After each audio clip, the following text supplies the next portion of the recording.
In the trucking industry, it is extremely easy to become a slave to that truck or to that job. It's very, very easy to fall into this habit. So in this video, we're going to talk about how not to do that.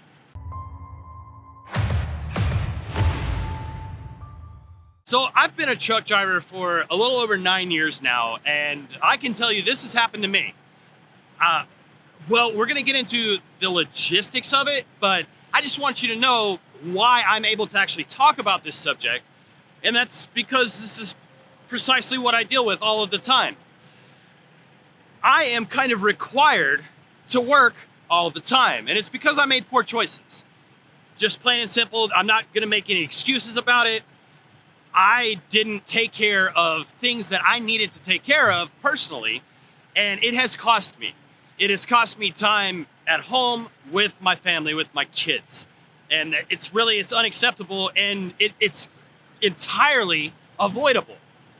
Now, for the most part, the two types of drivers that are going to deal with this are going to be brand new truck drivers and owner-operators. First, let's talk about the brand new truck drivers. The brand new truck drivers are going to deal with this because a lot of times you're taking jobs, not all jobs, but a lot of times you're taking jobs where you earn 1 day off for 1 week out. So that means if you're out 3 weeks, you're only home 3. That's really not that great because they're going to count getting home on a Friday as one of your days. You're not going to get home till the afternoon, maybe even the evening. That's one of your days. Then you're going to be off Saturday, Sunday, and guess what? You're headed back out Monday. Well, you're so tired from being on the road, generally, that Friday night and all day Saturday, you're just trying to rest. Then, on Sunday, you've got stuff to deal with. You've got honeydews at home. You've got errands you need to run. You've got all kinds of things that you need to do. It's not just, go drink beer with the boys. You've got stuff that you have to handle when you're actually at home, and you really only get 1 day to do that on 3 days off. So as a new truck driver, that's what you can somewhat expect. It's not always like that, but that's kind of worst case scenario. What I'm really talking about, though, is whenever you own your own truck, when you buy your own truck. When you buy your own truck, you incur a ton of expenses, and no matter how great you calculate your miles and the minimum rate that you're gonna take, and you're gonna be making this amount, and you're gonna be buying truck number 2 in 6 months, and all that sounds great, but it's a fairy tale. It's a fairy tale that is most likely not going to happen. These trucks break down a lot. The cost of operation is very, very high. And you also have taxes that you need to pay. If you don't save for your taxes at first, then you're catching up, and that's really going to cause you to be a slave to trucking. You certainly don't want to do that. The reason that I'm a slave to trucking is because I kind of didn't have a choice other than to buy my truck.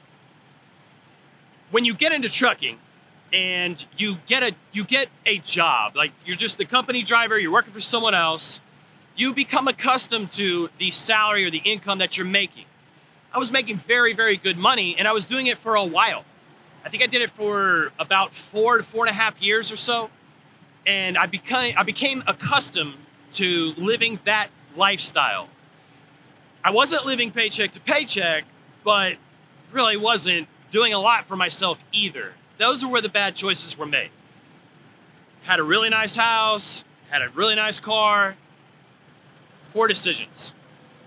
So unfortunately, when my company cut my miles down by about 1/3, or actually it was almost in half, my salary was cut down by about 1/3, well, I had just closed on a house and my son was due in a month. So I was in panic mode. And I needed to make money quickly. Well, the only other thing that I could really do, my skill set, was get into sales. And the only thing that you can really do with, not being in the sales industry is car sales. Yes, I could make great money selling cars, but it didn't make me feel good. I was not fulfilled. Matter of fact, it made me feel very miserable. So that, to me, that wasn't even an option. The only other option that I really felt like I had was to buy a truck. So that's what I did. When I got out here, my bills were off the charts when you add in all of the business expenses that come with running the truck, that come with paying the taxes, that come with buying the equipment. my flatbed equipment and such. You incur all of those expenses. I was barely making it. And every time I would get some kind of stash built up, the truck needed money. Guess what? That's reality. Almost every time you go home, you're gonna have to put some money into the truck. No matter what kind of truck you buy, how brand new it is, whatever it is that you're looking at. First of all, I don't recommend you buy brand new for your first truck. So in order to keep that truck running, you have to keep putting money into it. Now, I know that this sounds scary. You know, if you are thinking about buying a truck, don't be deterred. You just have to be smart. I have said this many times on the channel.